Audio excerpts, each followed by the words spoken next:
do with history of the English language. I'm just curious, just my own curiosity. How many of you, when you walk around the halls, one, do you look at the monitors at all? Some of you do. Some of you don't care at all. You just come straight to class and don't? Okay. If you haven't noticed, in the rotating slides, there are, so-and-so was an English major. And it's usually, somebody famous. Conan O'Brien was an English major. I saw one. What's her name? New York actress. Can't remember her name. No. Who? No. She had a show on HBO, canceled recently. She was an English major. No, it was... No, Girls? Yeah, I know who you're talking about. I can't remember her name. Anyways, she's not a good actress. I don't know why we want to celebrate her as, Anyways, all these names, John Paul Stevens, former Supreme Court Justice, who, by the way, they have the wrong picture up. The picture is of Anthony Kennedy. English majors, I'm just curious, for those of you who are English majors or those of you who aren't English majors, does that have any effect? Knowing that, Conan O'Brien was an English major? No, virtually none. There's a really good comedy skit by John Mulaney about being an English major. Yeah, I know who he is, and it's a really, really good one. Okay, I was just curious.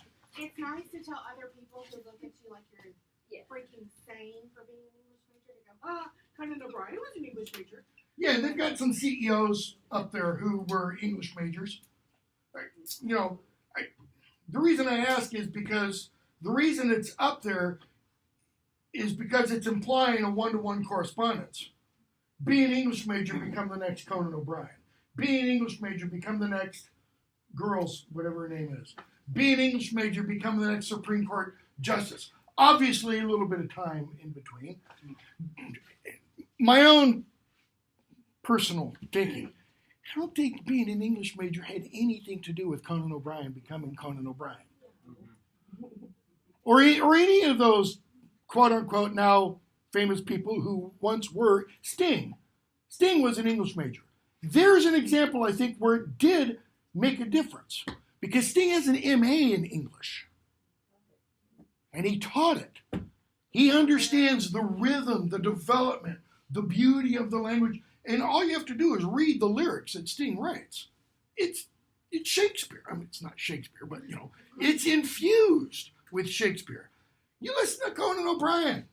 Doesn't, frankly, sound like, and he's got, team of writers. Anyways, just curious about that. Okay, so we left off with somewhere on here. I think we just talked about English replaces Latin as a respectable tongue. Okay, and so you start to get in the middle of the 16th century, almost smack dab in the middle of the 16th century, right around 1550s, a bunch of translations into English, and that's what all these are that are mentioned. Golding's Ovid, Chapman's Homer. Chapman also then translates or writes, sonnets, etc. In English language. Surrey's Virgil, North Plutarch, King James Bible, obviously. Now, the King James Bible, as I said the other day, that isn't the first English translation. I mean, you could go back to the Middle Ages and John Wycliffe's translation into Middle English. Okay? But that translation was poo-pooed by the authorities. It still wasn't, quote-unquote, legal to translate sacred scripture into the English language. Okay? And it wasn't really until Henry VIII made it legal. Okay?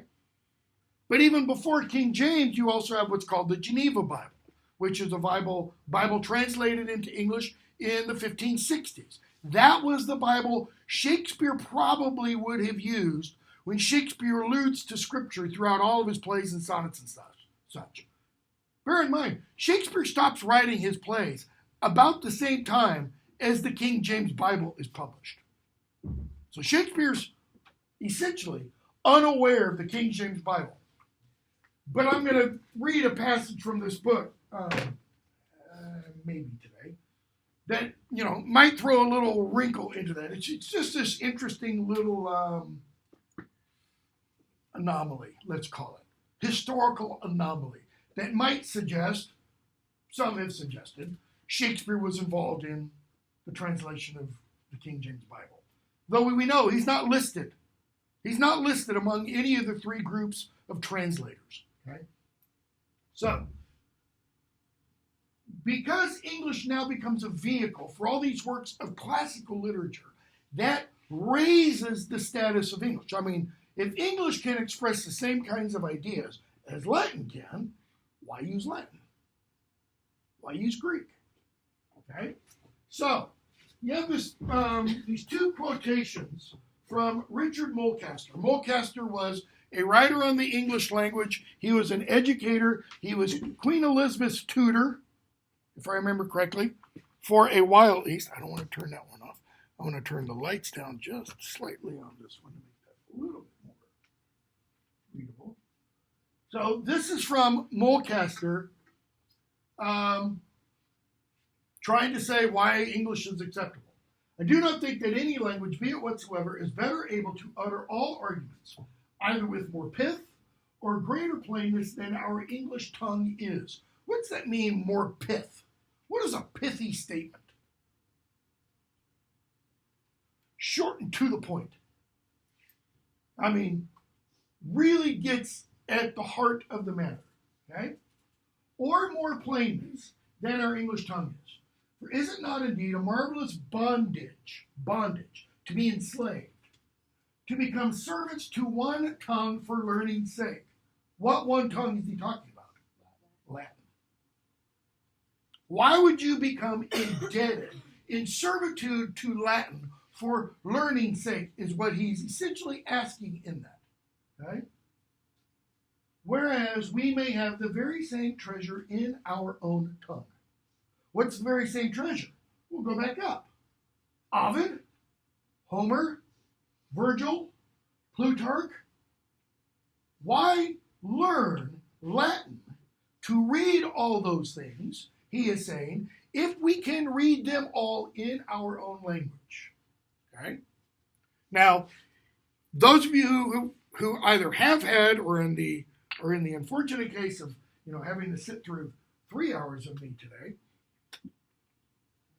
have me now for the English 3010. When I talk about Bede and Bede's translation of Cadman into Latin, what does Bede say about the process of translation?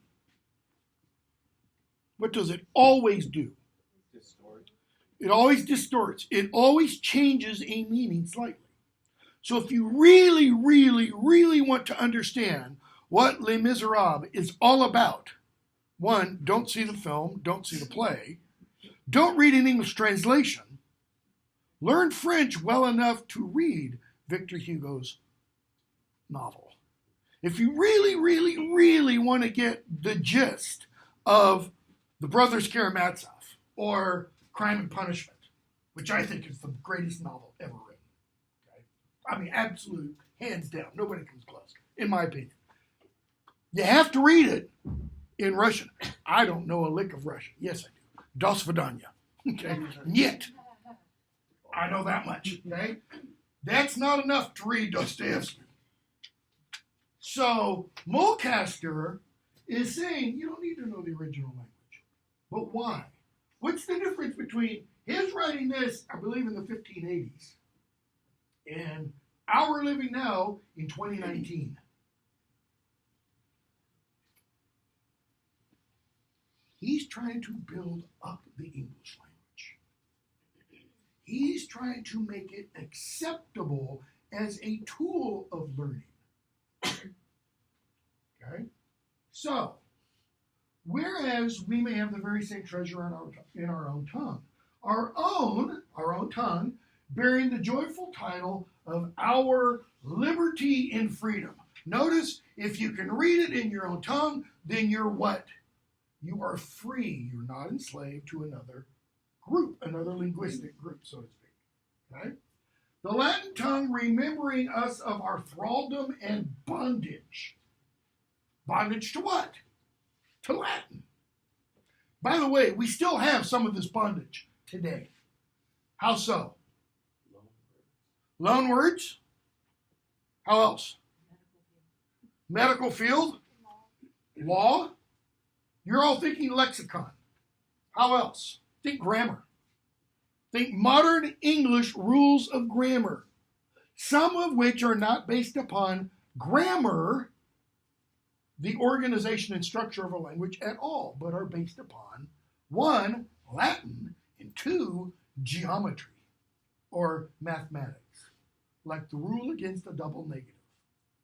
Has nothing to do with language. Absolutely nothing.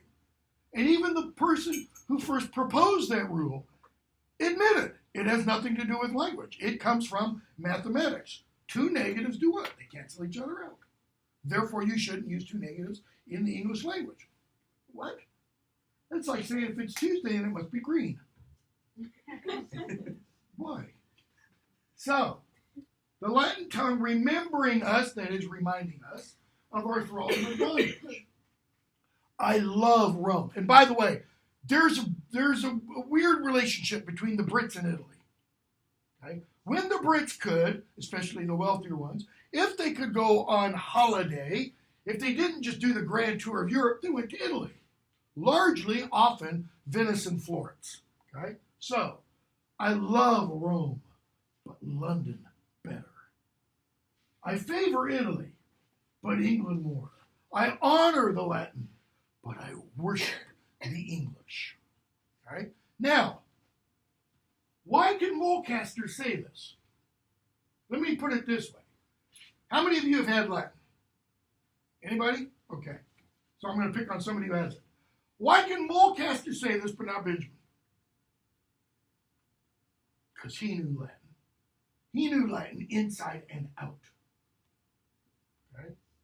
He can say that because he already has the tools. And what he's trying to do is he's trying to translate those tools, Latin learning, to English, to build up the English. I don't think, I could be entirely wrong here, but I don't think Mulcaster would say one should not learn Latin.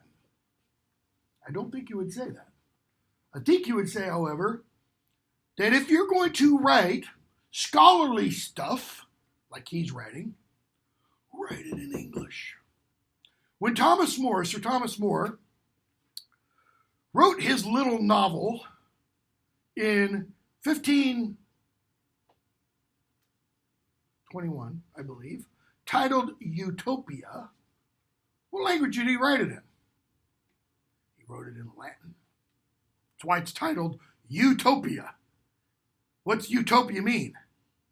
Well, it depends upon your translation. See, here's where it's useful to know the original.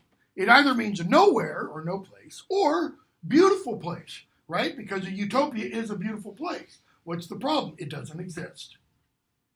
It can't exist on the very basis of how it's described and such.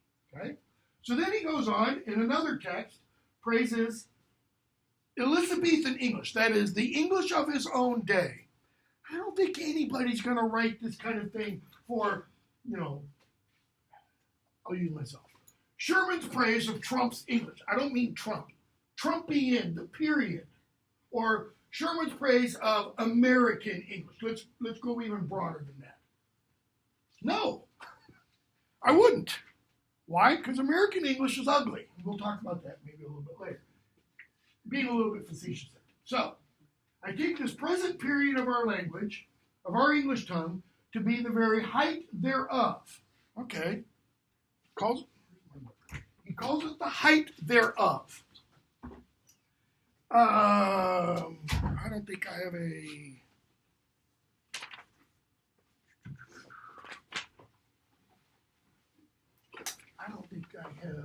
if anybody has a computer or phone out, see if you can find a date for this. I want to say it's like 1583, 1585. I should have it in there. So what's he mean? It's the very height thereof. Well, look look at the history of the English language up to this point. Where does it start? Roughly. Let's say 500. You know, because those Anglo-Saxon Germanic tribes, they got to kind of mix and mingle and kind of get their dialects all together into one. And then what does it do? Well, it starts to grow, right? And you get the Old English period. Okay? And does it keep growing? You know, and we get Middle English, or does, you know, I like to say do this, and then he kind of suggests it starts growing. All right? So, this is the very height thereof. Why? Because I find it so excellently well refined. What does refined mean? Purified. Okay? It means polished. Who else is writing? Maybe not 1585, a few years later. Shakespeare. Shakespeare is widely regarded, a little bit of, you know, understatement there, as the greatest writer in the English language. I don't think anybody's going to say, no, it's James Joyce. Joyce is a better writer than Shakespeare. Joyce couldn't finish his novel. He just kept adding to it and changing, etc. At least Shakespeare finished the damn place. Okay? So, excellently well refined. For the body of the tongue itself, he doesn't mean tongue, he means the corpus of the lexicon, the words that are in it and such, and for the customary writing thereof, for using it to write, as either foreign workmanship can give it gloss. What's he mean, foreign workmanship? Louder? Other languages. How? No, not translations. Loan words. So that we can get words from other foreign languages. This is, you know, kind of the original. Not really, because it goes back thousands of years. But this is, you know, in English, the original cultural appropriation. Oh, that's a good word. I'm going to take it. I don't care what your culture is. I'm going to apply it to mine. Oh, that's a good word. I'm going to take it. I'm going to apply it to my word, to my lexicon, etc. Okay? So as either foreign workmanship can give it gloss. Gloss. Does he mean shine? That kind of gloss? Probably not. He means additional meaning. Like when you take a book or something, you know, and you write in it. You explain, you put a note off to the side to show what that thing means, right? Or as home wrought handling can give it grace. Home wrought handling. Not using any foreign stuff. Using native English words. Okay? If you've ever read any Anne Bradstreet, first American poet, she has a poem called, what is it called? Argument of her book, something like that. And it's about the first publication of her poems. Okay? Her brother-in-law stole a manuscript of her poetry, took it to England, published it under the title The 10th Muse, right? Because in ancient Greece, there are 9 muses. Oh, she just made a god. Okay? The 10th Muse, and she writes this subsequent poem because she's going to republish these. Now, under her own name, and she kind of describes her poems as little brats, poorly dressed, you know, stumbling, halting, etc. Why? Because she's on this extended metaphor of, shit, I'm just a simple old country woman. I don't know nothing. I don't have no real education or learning. I don't know how to make my feet even, the meter. Okay? She says everything in here is just homespun cloth. Why? Because what does she write about? Her husband, her home, her children, and dead family members, and the fire that destroyed her house and such. So, that's the home wrought handling kind of thing. When the age of our people, which now use the tongue so well, so what's that age? It's the Elizabethan period. It's the Shakespearean period. It's the Renaissance. Okay? When this age is now dead and departed, there will succeed another. Duh. And with that people, the tongue will alter and change. Notice what Mulcaster is suggesting he's aware of. Language changes. Notice, is he saying the language will progress? No.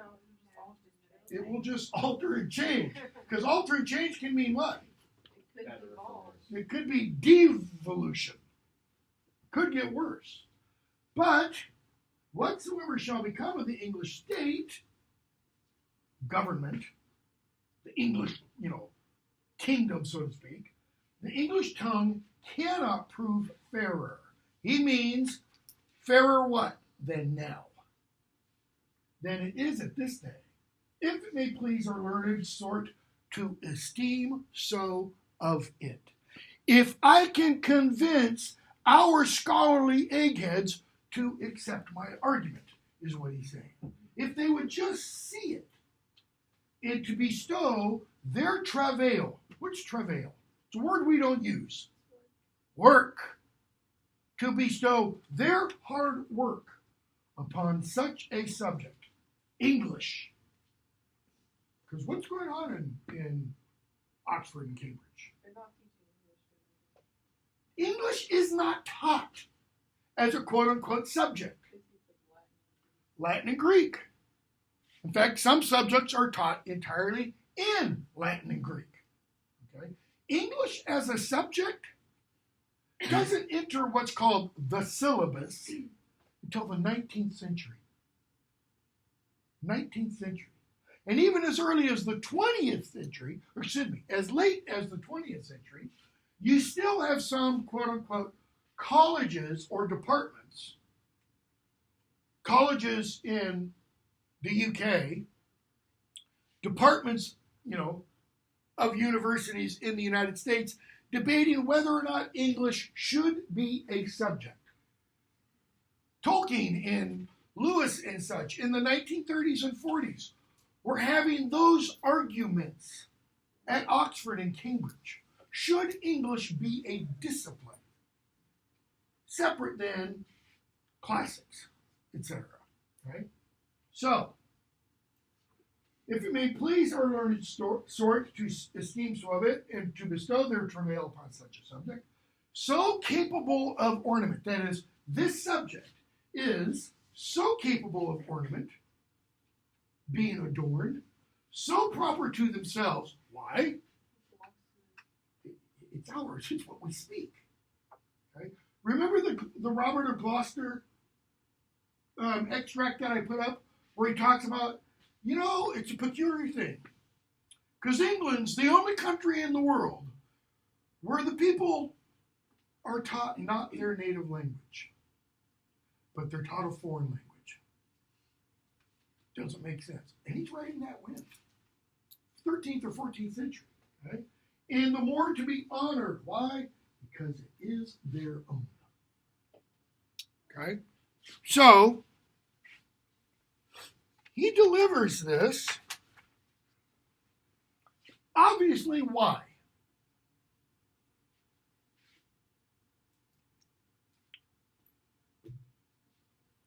Let's say you're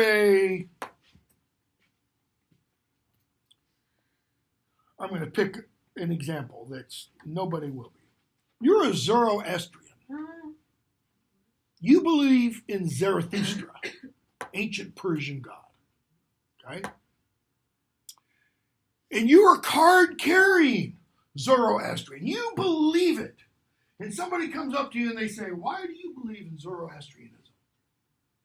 And you give your reasons. When you give your reasons, that's called what?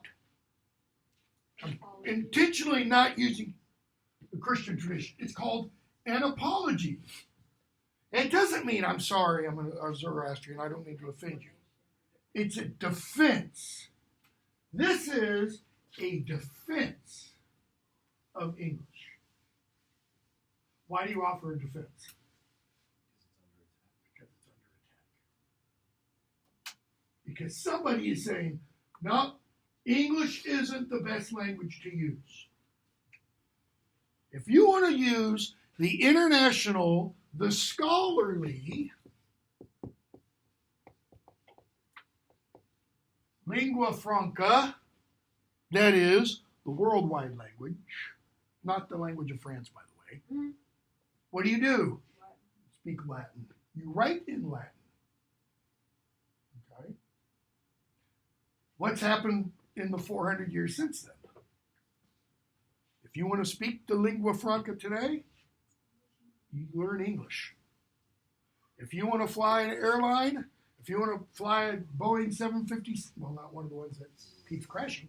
If you want to fly a 747 and land in Abu Dhabi, you learn English. You learn English well enough so that you can go fly into any airport in the world and understand that English that is spoken there. Okay? So, even with that kind of praise, that kind of defense, there's still problems with English. And bear in mind, I said, pretty sure he was one of Queen Elizabeth's tutors. Okay? So there's 3 problems. 1, pronunciation. Okay, I don't remember if I've got anything on the back here. So why pronunciation?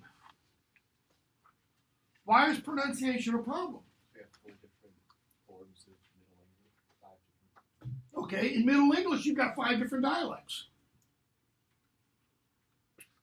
We don't talk about, we don't talk about dialectology in the Renaissance simply because it's too complex. We don't have the time to get into all that, okay? But whose pronunciation is going to be the accepted form? Whose pronunciation today, let's say in England, what is the quote-unquote proper pronunciation? What's that mean? RP, received pronunciation, which we'll talk about later. Okay? It's the Queen's English. Or if it's not a queen, it's the King's English. Great film, by the way. Absolutely fantastic film. I think one of the best films probably in the last 30 years. Okay? Why? Because that person's the monarch? What if the current monarchy, all get assassinated? There's a terrorist event at Balmoral Castle and they're all together for Christmas and they're all wiped out. And there's no monarchy left. Okay? Well, they would find, they meaning members of the government, the prime minister would set up a commission, they would find a royal that was still around, might be some little no-name, somebody or other. But what if that person did not speak, quote-unquote, received pronunciation? What if that person spoke Cockney English? Oi, mate! And they, get up to deliver the annual Christmas address. Probably be problems there. You can be, I think, sure that person would undergo speech training, as in the film, The King's English. Okay? So, pronunciation. Whose form is going to become the dominant form? And it's not like they set up a commission or a committee and say, which one's going to be the winning form? It evolves. It just kind of naturally occurs. Okay? How does it naturally occur? What's the dominant city in England? Okay, so it's going to come out of London. Why? That's where the majority of speakers are in terms of the tightest population, urban population. It's not going to come out of Blackpool or Manchester or Leeds or York. All relatively large cities, but also all kind of dialectal variants. Leave England, come to the United States. What's our quote-unquote dominant dialect? Midwestern. It's called, it's variously called. General American, General Midwestern. Why? It's kind of hard to pinpoint. Though, back when he could speak properly, because he can't anymore, Tom Brokaw, okay, used to be NBC news anchor. Tom Brokaw's from the upper Midwest, South Dakota, I think. Okay? Not a very strong accent. Not like somebody who's not like Ted Turner from Atlanta. Okay? Who else? Well, Dan Rather's from where? Texas. I don't know where Walter Cronkite was from. But the guys I grew up listening to back in the 60s and early 70s, you couldn't make out an accent. Why?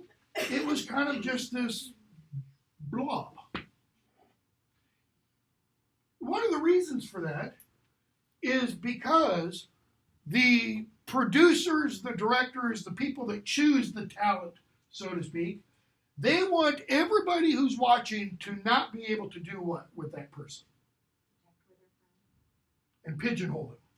20 years ago, I was a broadcast journalism major in a college in North Louisiana, and there was a class to desensitize your.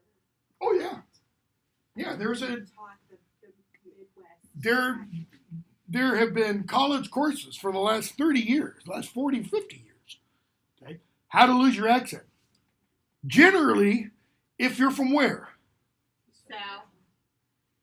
There aren't as much those classes for if you're from the Northeast, if you're from New York, if you're from Philadelphia, if you're from New Jersey, etc.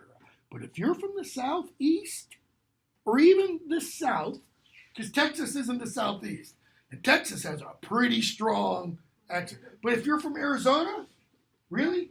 What accent? I mean, my family speaks like swamp people. They don't understand. Notice the characterization. Swamp people, creatures from the Black Lagoon. My wife took a class, I think she said in high school, because she's from North Florida. She's from Jacksonville. Well, Jacksonville, you may as well be South Georgia. Oh, the other redneck. Okay? And all the other rednecks. Okay? And it was to level out her accent, drop some of the drawl and such. Okay? My kids grew up, all born and raised in the South, but they don't have, to Southerners, recognizable Southern accents. When we go out and visit my family on the West Coast, they're like, man, what a bunch of hicks you guys are. 'Cause, they hear all kinds of stuff. Because California, they're central Northern California, there is no accent. It's accentless. Okay? Southern California, Valley Girls and all that nonsense, it's something totally different. Okay? So, East Midland arises as standard English. Now, if you were to look at the map of East Midlands, pull one up real quickly.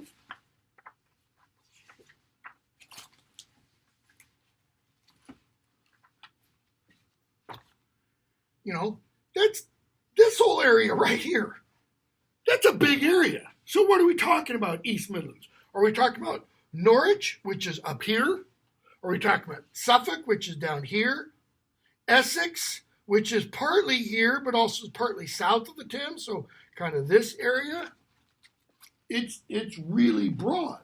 But the East Midlands is probably southeast Midlands, just north and slightly east of London is where that primary characteristic comes from, okay? And then the third big thing, the Great Vowel Shift ends. Well, the Great Vowel Shift doesn't end, however, in the 1500s. It's going on until probably 1700, maybe 1725, okay? So go back to what I had before.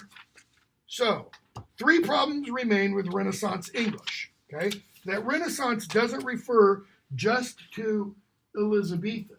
That Renaissance refers roughly to about that period, okay?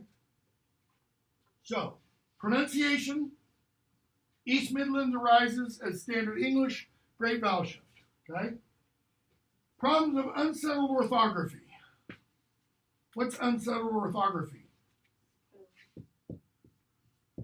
do you use an I and when do you use a J?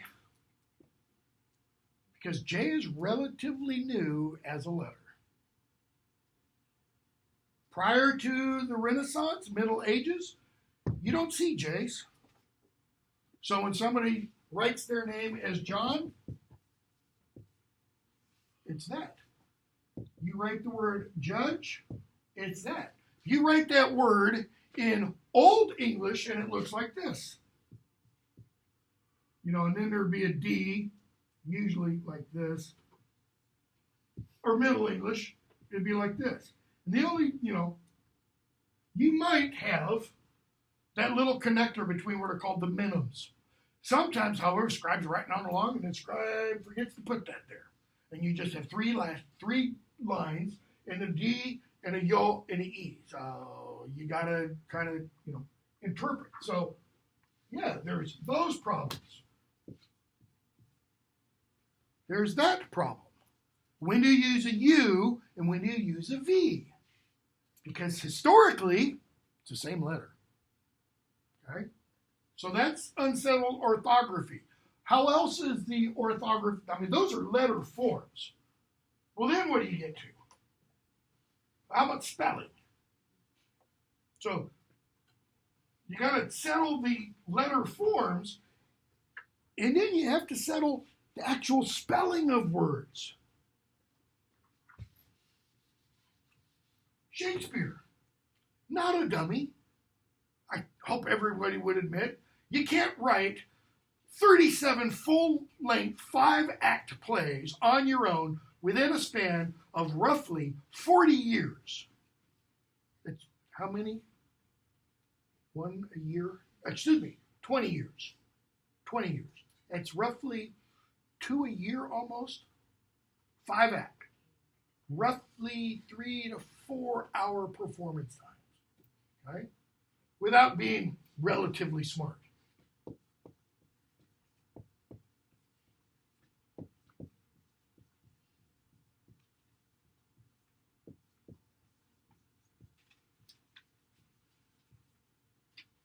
I think those are them. He has 6 signatures that survive.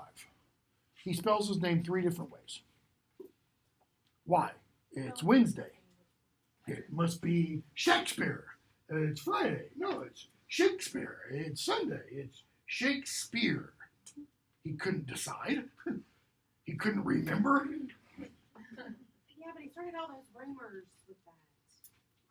What? No, I'm not starting all those rumors with that. I won't talk about anonymous and all that nonsense. Okay? So, orthography is a big issue. How do you spell? How do we know today the correct spelling of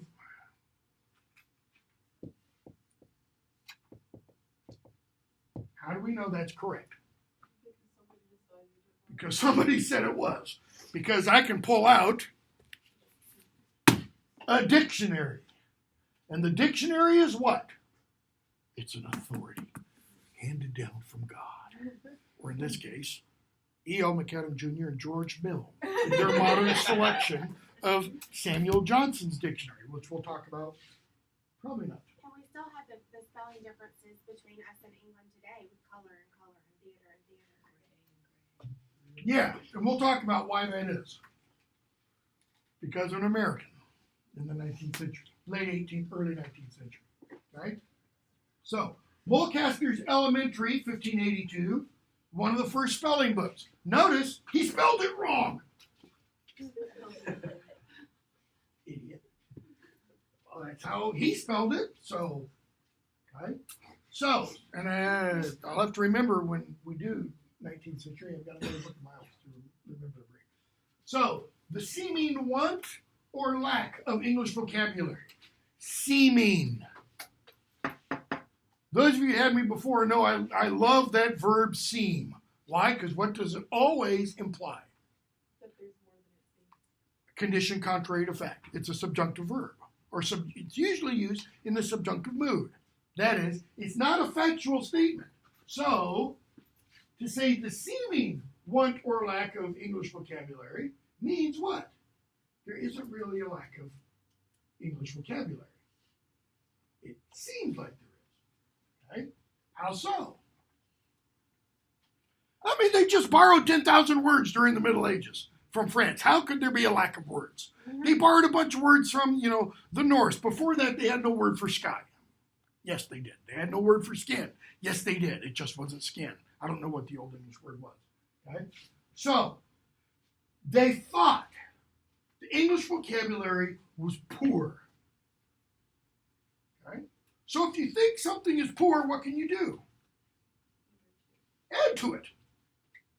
Give it something. Okay? So, how do you do that? Greatest linguistic benefit of the Renaissance was in vocabulary.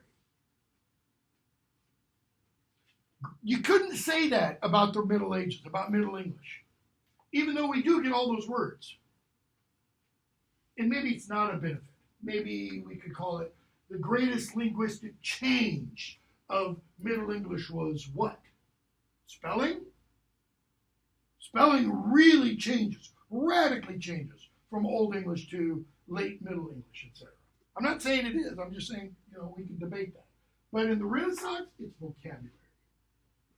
Over 10,000 words from over 50 different languages borrowed during the Renaissance, over half of which are still in use. Okay? And I'm going to give you a whole bunch of words that Shakespeare is the first one to use.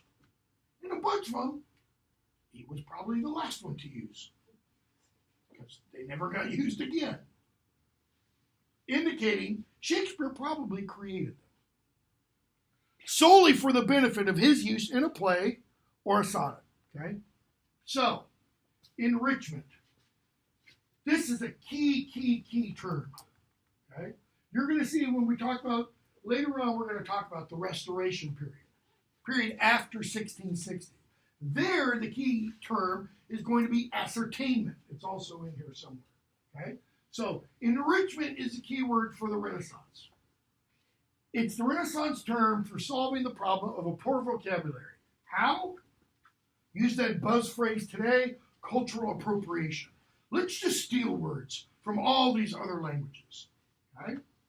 Especially Latin and Greek. And in fact, we have words today that we think are from Latin and Greek, and they're not. They're made up English words based upon a false understanding of Latin and Greek. Like, that's not Greek. Comes from Middle English, which comes from French, which comes from Latin. That's a intellectual faux pas. It's to make it look Latin-y, Greek-y. Okay? We could do the same thing if we wanted to. I mean, we just fool all kinds of people on the street. Go to a Conan O'Brien, man on the street interview, and you pull the wool over people's eyes. There's something you can do as an English major. Okay? So, 3 kinds of borrowings, okay, during this period. Or 3 major kinds of borrowings. Inkhorn terms. Where's the phrase inkhorn come from? The little bottle that holds the ink on the desk. Okay? So you have a guy dipping his quill into the ink and doing what? Copying words, essentially, from foreign sources. Right? So, these are associated to individual, quote-unquote, makers of English. What's meant by makers of English? These are people that kind of we assign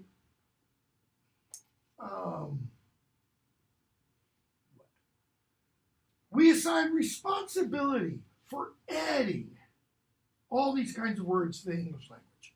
And some of them, for example, I've got Moore, Thomas Eliot, Shakespeare, okay? Because we know theirs is the first use of these words that are ascribed to them. Okay? So, makers of English. Thomas Eliot, Sir Thomas More. Eliot was also a tutor of Queen Elizabeth. Eliot, Thomas More, William Shakespeare, etc. So, from Latin. Allurement. We don't use allurement. We use allure still today, but not allurement. Illusion, capsule, dexterity, halo, expensive, adapt, disregard, alienate, assassinate. I think Shakespeare was the first one to use assassinate. Okay? Mediate, okay? From Greek, anachronism, autograph, antithesis, caustic, chaos, chronology, climax, etc., etc. So, from Sir Thomas More, read A Man for All Seasons. See the play. It's about him. Okay? Absurdity. Yeah, he would know about absurdity. A guy who supported Henry VIII and then didn't support Henry VIII and lost his head because of it. Okay? That's pretty much the definition of absurdity. Acceptance, anticipate, compatible, contradictory, enunciation. It should be exaggerate, not exaggerate. Fact, explain, indifference, etc. From Sir Thomas Eliot, accommodate, analogy, encyclopedia, excerpt, excrement, experience, frugality, infrequent, irritate, modesty, etc. From Shakespeare, exist. Nobody before Shakespeare had used the word exist in the English language. Initiate, jovial, accommodation, apostrophe, assassination, dexterously, dislocate, frugal, misanthrope, obscene, pedant, premeditated, reliance. Okay? And I'm going to have more for Shakespeare in a moment. Yeah, maybe. Overseas terms, that is, words that are borrowed from other nations. Okay? Italian. Actually, it's kind of a cheat for the Italian one. Algebra. Yeah, where's it really come from? Arabic. Argosy. Balcony. Right? You can't have Romeo and Juliet without Italian. It's set in Italy. Right? Cameo, stanza, design, violin, grotto, Spanish and Portuguese, alligator, and no alligators in England. There's no alligators in Spain or Portugal. So where did Spanish and Portuguese get it? New World. Okay? Lots of them over here. Alligator, anchovy, apricot, or in some pronunciations, apricot. Okay? Armada. Yeah, England knew about the Armada. Banana. Okay? Hammock. Thank you. Spanish and Portuguese. Because, of course, they understand siesta eating. Hurricane. Maize. Mosquito. Thank you again. Potato. Tobacco. Yes, cigars. Yam. Etc. French. Alloy. Bigot. Yeah, takes the French. Bigot. Bizarre. Bombast. More French. Chocolate, yay. Comrade, duel, entrance, essay, genteel, progress, ticket, tomato or tomato, volunteer. Okay? A third kind, so you have inkhorn terms, and the inkhorn terms, makers of English, overseas terms, we've got only, 4 different languages there. I can pull out something that will show you from a whole slew of others, a lot of German, terms, et cetera, et cetera. Chaucerisms. Chaucerisms aren't just words from Chaucer. They are words from Middle English that are revived, okay, that are brought back into the language.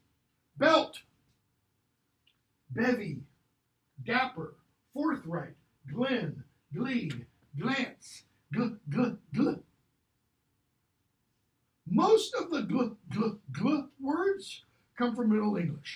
Why? Because that's one of those consonant clusters that tends to simplify. Right?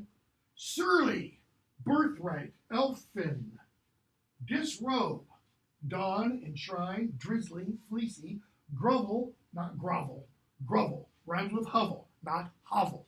Okay? Hovel was a Czech playwright, Havel. Grovel, gloomy, shady, wakeful, witless, etc. Right? Let's see, somewhere in here, I think I have.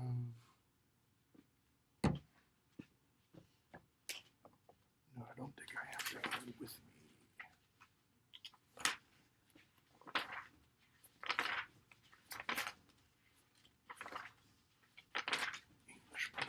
pronunciation.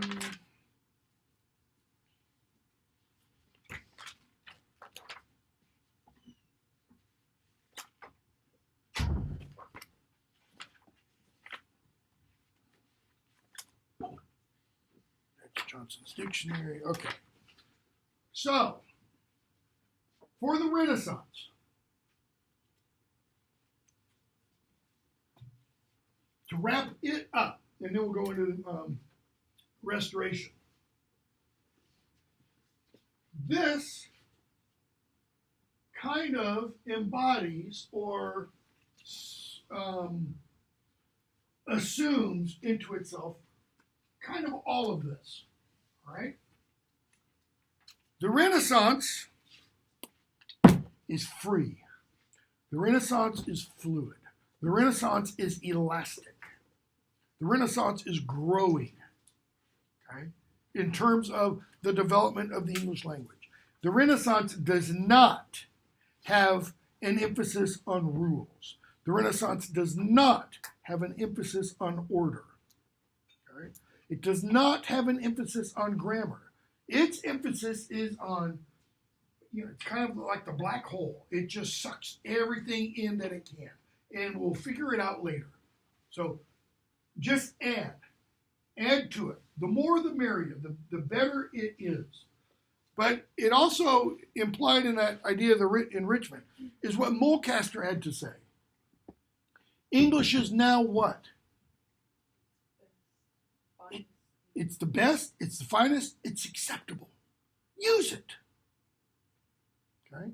And as we see with those makers of English, if there's not a word, and you can't borrow one from somebody else, make one, create one. And in that sense, it kind of goes back or revives that old English creative ability. Okay. Richard Lederer, best-selling author of Crazy English, okay, and several other books. Anguished English, Get Thee to a Punnery, Play of Words, etc., etc. PhD in English, had been vice president of SPELL, Society for the Preservation, sounds like Hermione Granger, Society for the Preservation of English Language and Literature. He was headmaster of a prep school up in New England. And he wrote this book, The Miracle of Language, which has chapters titled, or sections titled, Winged Words, Miracle of Language, How Do We Know What We Know, In Praise of English, English at Play, Brave New Words of the 1980s, etc., etc. Chapter or section 2, Cracks in the Pane, Is English Prejudiced? Words We Need, The Department of Redundancy Department, I love that one. Chapter 3, The Loom of Literature, Literary Word Makers, A Man of Fire, New Words, No Harmless Drudges They, etc., etc. Chapter 4, Right On, Book Mobility, Celebration of Libraries, You Got Any Good Books Here, What is Poetry, etc., etc. And then the last one, A Gallimaufry for Word Lovers, Words About Words. I'm going to read, not all of, but almost all of, this one chapter titled, or section, A Man of Fire, New Words. Because it's set right in the middle of the Renaissance. And it's important enough, I think, for you to realize really just what a wonder Shakespeare was. Okay? What do these three sentences have in common? Has Will appear? I ask me. I swear he's like a lamp. We all make his praise. Each is an anagram that uses all the letters in the name William Shakespeare, and each captures a luminous truth. Peerless Will Shakespeare shines through the centuries and inspires our praise. So, talks about Shakespeare's background. Born April 23rd, 1564. Dies April 23rd, 1564. Birth date we're not quite exact on. We don't have his actual birth certificate. We do have his baptismal certificate, okay? But he's born and dies in the same town. Has a little time spent away from there while he's writing plays and acting in London, okay? So, he then quotes Ben Jonson, not of an age but for all time. An often neglected aspect of William Shakespeare's genius is that his words, as well as his works, were not just of an age, but for all time. He was quite simply the greatest word maker who ever lived. Now, notice that statement. He's stating that as fact. Shakespeare was the greatest word maker who ever lived. That obviously includes writers like Homer, Virgil, Dante, etc. Okay? So how do we know that? Ongoing research, and this is 80-something. What year? 1991. Ongoing research, lost my place, demonstrates that there are 20,138 lemata. Okay? Lemata are the words that appear. You open a dictionary, and there's a word at the top of the page, and then there's a word at the top of the next page. Those are dictionary headwords. Okay? There are 20,138 of these in Shakespeare. 20,138 different words. So not variations of go. Okay? That equals approximately 40% of the total recorded number of words in the English language in 1623, which is the year of the publication of the first folio, the first collected edition of Shakespeare's plays. Okay? So, this number is 40% of all the known words in the English language in 1623, which is 7 years after Shakespeare died.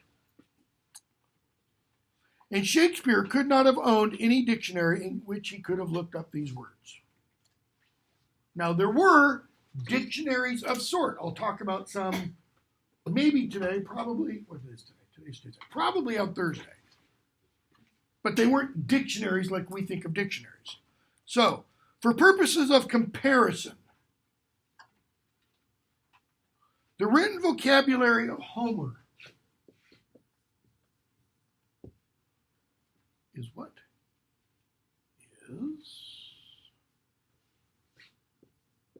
9,000 words. Okay? That's the Iliad and the Odyssey. 9,000.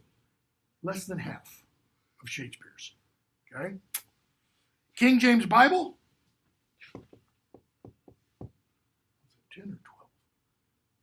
8,000. Milton? Paradise Lost, Paradise Regained, Samson Agonistes, etc., etc. Keep forgetting. 10,000.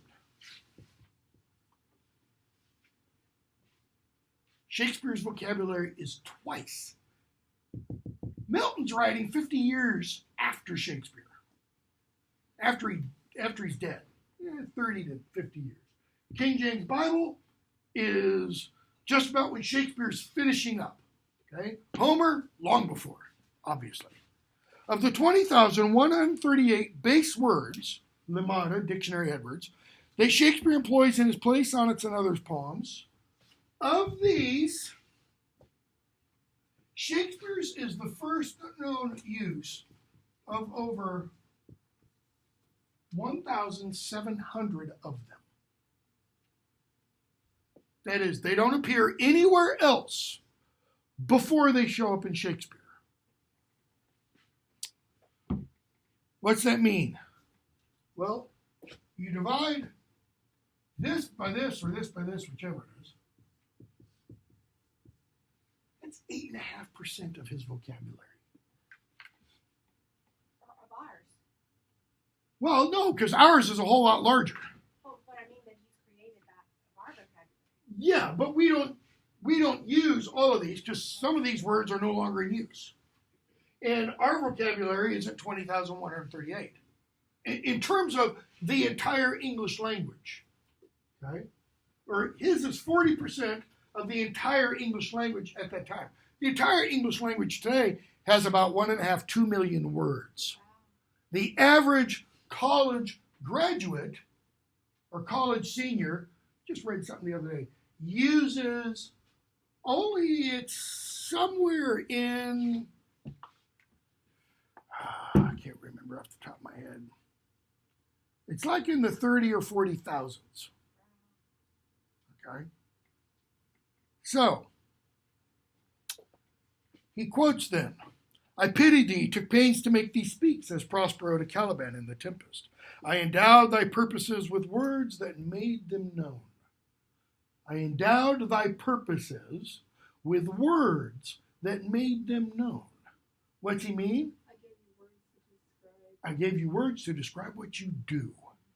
Okay? Shakespeare is our Prospero. He dressed our thoughts with words and teamed our tongue with phrases. Without him, our quote-unquote native English would be, as Thomas Mowbray says in Richard II, an unstringed viol or a harp, or like a cunning instrument cased up, or being open, put into his hands, that knows no touch to tune the harmony. So, he then lists 50 words that are first used by Shakespeare, some of which you've already seen. So,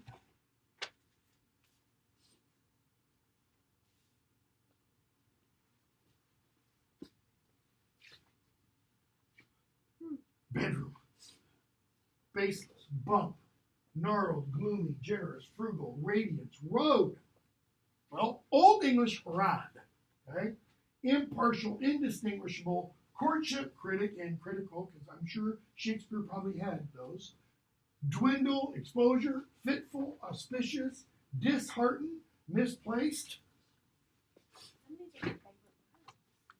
Some of these are, old standbys. So, now add to these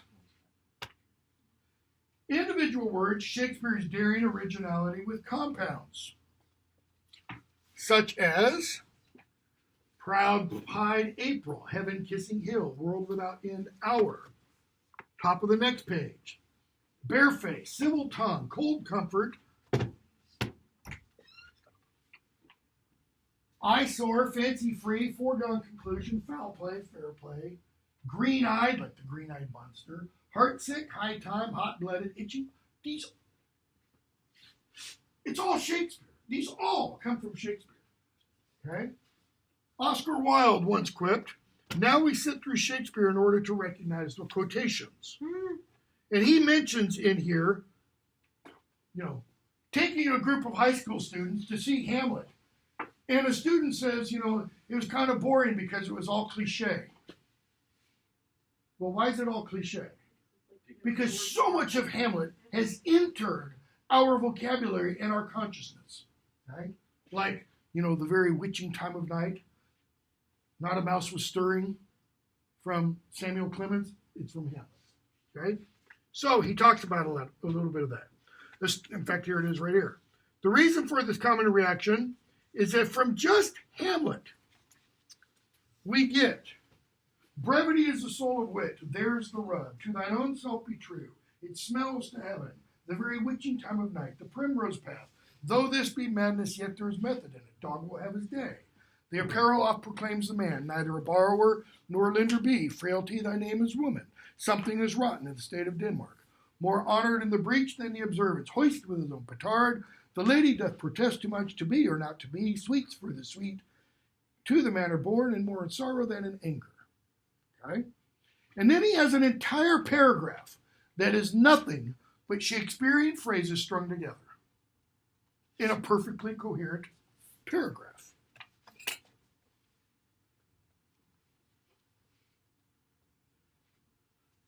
Cudgel your brain and you can append a sample of everyday idiomatic phrases from other Shakespearean plays. And then it begins. If you knit your brow, wish that this disquisition would vanish into thin air because it is Greek to you, you're quoting Shakespeare. If you point the finger at strange bedfellows, blinking idiots, you are converting Shakespeare's coinages into currency. If you have seen better days in your salad days, when you wore your heart on your sleeve, you are, whether you know it, going from really bad pun, bard to verse. if you break the ice with one fell swoop, if you never stand on ceremonies, play it fast and loose, blah, blah, blah, blah, blah. Okay? So, Shakespeare lurks in the most astonishing places. Some assert that the porter's speech in Act 2, Scene 3 of Macbeth is the source of the modern knock-knock joke. Who's there in the name of Beelzebub? Who's there in the other devil's name? Who's there? Never quiet. And if you look hard, you can find Shakespeare peeking out even from the pages of the Bible. Most famous of all biblical translations is the King James Version, brainchild of James I. So, what happens?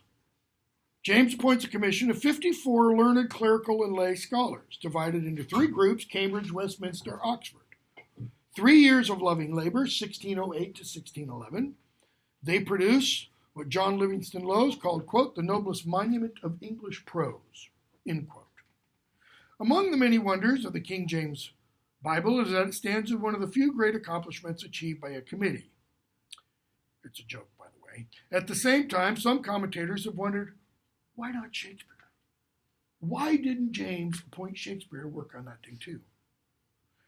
But an intriguing peculiarity in the King James Bible indicates that Shakespeare was not entirely absent from the monumental project. By the way, we do know James kind of appreciated and liked Shakespeare because Shakespeare wrote a play probably just for James.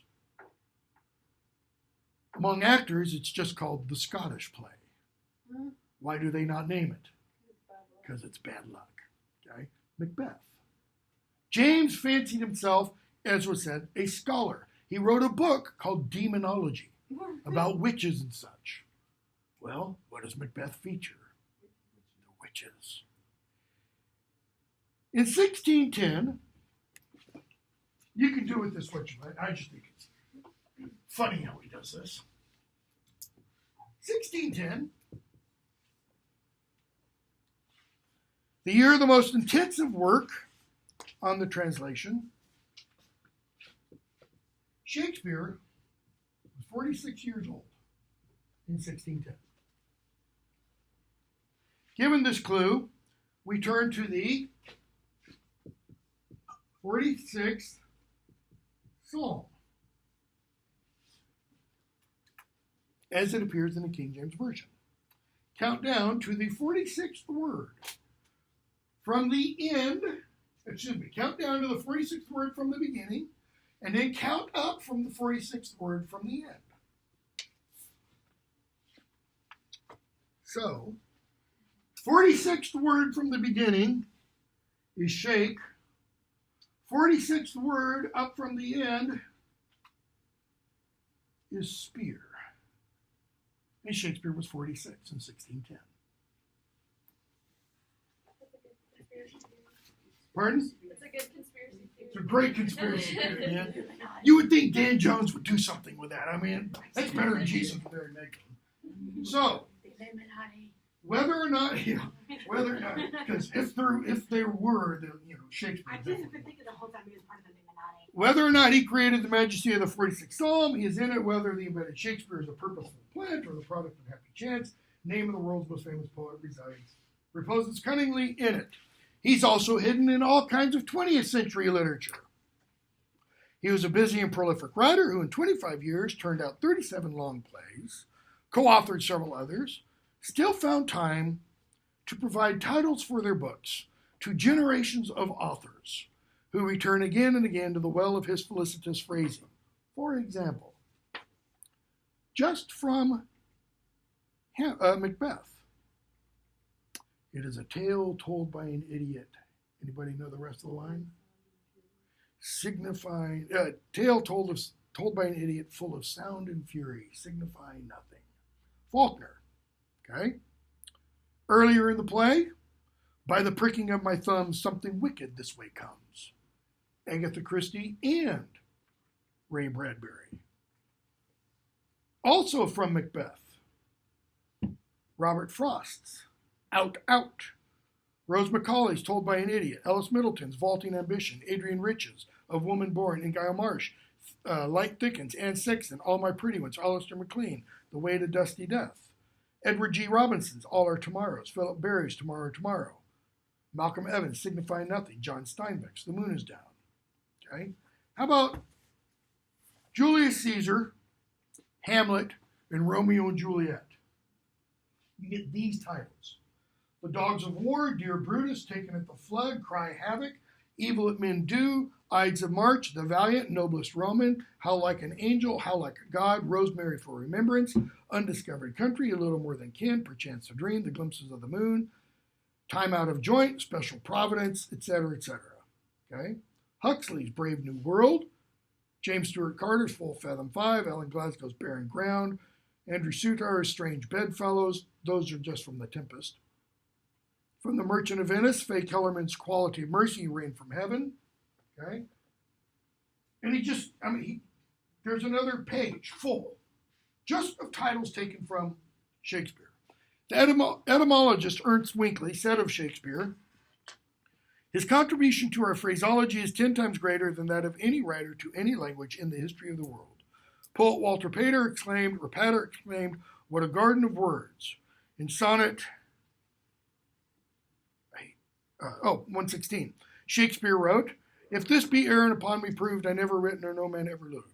If Shakespeare had not lived and written with such a loving ear for the music of our language, our English tongue would be immeasurably the poorer.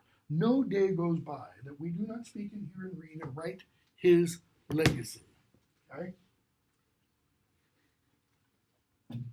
Why spend about 10 minutes doing that? It's just to drum up support for Shakespeare, you know, partially. Mm-hmm. He's when Mulcaster praises English, he's not aware of it. But what he's really doing, he's pointing at Shakespeare. Why? Because Shakespeare is the greatest exemplar of that English. Ben Jonson's really good, but he doesn't come close to Shakespeare. Christopher Marlowe's really good. He doesn't come close. Thomas Kidd, he's good. He's not really good. He doesn't come close. Queen Elizabeth is a good writer. She's not Shakespeare. Edward de Vere, the 7th Earl of Oxford, is good. He's not Shakespeare, no matter what the anti-Stratfordians say. Anti-Stratfordians are the people who say Shakespeare wasn't Shakespeare, etc. Okay? And Shakespeare is this. Flexibility, fluidity of the language, individualistic, rich enrichment. You can sum that up in Shakespeare's work. Because he does what? Where are his plays set? Italy? That's Italy. Yeah, but Italy, Greece, Rome. So Italy, Greece, Rome, Denmark, France, England, pre-Christian England, okay, Bermuda, possibly,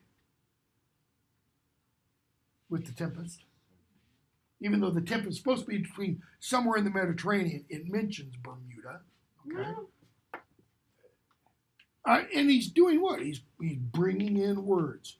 He's got French in his plays. He's got German in his plays. He's got Northern dialect in his plays. He's got Italian in his plays.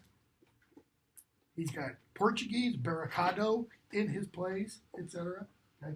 He just really subsumes all of this. All right. Let's go on to part 3. A few minutes left. Restoration 18th century English. You have to make a huge mental break. So, in your notes, if you want to put a stark line between 6.1 and part 3. Why? Because the Renaissance is all about what? Fluidity, no rules, more the merrier, enrich the language, etc. Restoration in the 18th century. Have any of you had a course, Restoration 18th century? Dr. Lutz or Dr. Levine? What's another phrase for that period? What are they also called? They're also called the Augustans, Neoclassical, sometimes Neo-Augustan. Why Augustan? Augustus of Rome. Okay? Why? It's this emphasis on rules. So whereas the Renaissance was, hey, let's have a party. The Restoration in the 18th century is, hey, you kid, get off my yard. No party. It's exactly the opposite. It's, okay, the language is now grown, and it's bulging out all over. So what are we going to do? We're going to put it in a metaphorical straitjacket. Shakespeare uses double and every now and then triple negatives. No triple negatives. No double negatives. In fact, we're going to stop the borrowing of words into the language. And we're going to stop the resurrecting of dead words into the language. Why? Because now the key word, as I said earlier, is ascertainment. Okay?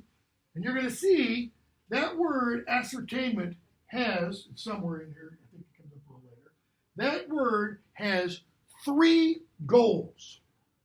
Okay? It's right here. The linguistic goals of the 18th century Englishman. We'll come down to that in a second. So, it's reactionary age which abhorred change and relied on rules. Why does it abhor change? Well, what happened just before the Restoration? Cromwell, nasty people. Lord Protector, supposed to be. The interregnum between kings. Why? 1649, Charlie I, off with his head. He is arrested by Parliament at the end of the English Civil War between the Cavaliers and the Puritans. Okay? Cavaliers, supporters of the crown, Puritans, off with his head. He's arrested by Charles. Charles is arrested by Parliament, who is under control of the Puritans, and they publicly try and execute him. Publicly executed. This has never been done before in England. I mean, when Richard II is deposed and then dies, it's all in the hush-hush, often nobody knows about it. People come from far and near. Hang the master, cut him open. I mean, they used to do that. Parties for, executions and such. And he's done with, and you get the between kings. Now, when it started, it wasn't called, okay, we're going to have an interregnum. They weren't thinking we're going to get a king back afterwards. But this lasts for 11 years to 1660. 1660, you have the restoration of the Stuart monarchy. Okay? Bring in Charles II. It's, what's the French for Rosalind for New Orleans? What's the slogan for New Orleans? Let the good times roll. Okay? Let good things happen. And that's what Charlie was all about. Okay? By the way, in case you're curious, our phrase, a hobby horse, comes from Charles II. We think a hobby horse is what? It's a thing that you can put a kid on and the kid can walk back and forth. It refers to the prostitutes that he had. Oh, Those were the hobby horses he rode. Okay? Yeah, fun guy. Okay? So, it's a reactionary age which abhorred change, relied on rules. Political problems of the 17th century, that's what we're talking about. Because even this restoration, it's the restoration of the Stuart monarchy that begins in 1660, but it only goes until 1688. The Stuart monarchy ends then when William and Mary, not the college, but the college named after them, are invited from the Netherlands to come over and become king and queen. Why? Well, he's died, and James II has been king. Okay? James is a thoroughgoing, I'll use their terminology, papist.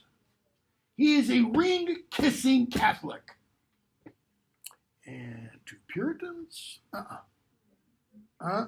So he flees because he knows if he doesn't, he'll go the way Daddy, I think his father was Charles I, and he doesn't want to. So he flees. William and Mary come over. New monarchy, okay? And they're good Protestant, okay? So, yeah, lots of political problems in the 17th century, right? So, fear that English was changing too rapidly. Now, remember what Mulcaster said. Our language will what? It will get replaced. It will change. He realized that. He seemingly, at least, accepted it. But then you get Alexander Pope, who writes in an essay in criticism. I like Pope. I like a lot of what he writes. Sons their father's failing language see, and such as Chaucer is, shall Dryden be. Well, who's John Dryden? He's a contemporary of Pope's. He's actually just a little bit before Pope. He's writing in the late 17th century, 1680s, 1690s, early 1700s. Pope's writing early 1700s and slightly later. So he's saying, like, let's update that to today. And let's not use a poet, because, nobody knows who our poet laureate is and such. Use president. Such as sons or fathers failing language, and such as, let's say, instead of Chaucer, no, you got to go back a little bit more, and such as Lincoln, what shall Obama be? That is, Obama's language will be much more like Lincoln's. It doesn't quite work because Obama's language is like Lincoln's. But what was Chaucer's to Pope's? Essentially the same as Chaucer's is to us. Because Pope's language and ours, it's 98% the same. Okay? So he's saying Dryden, who's just a few years older than me, to our children, Dryden will be unintelligible. That's how fast he thought the language was changing. Okay? All right, we will pick up there on whatever day. Thursday.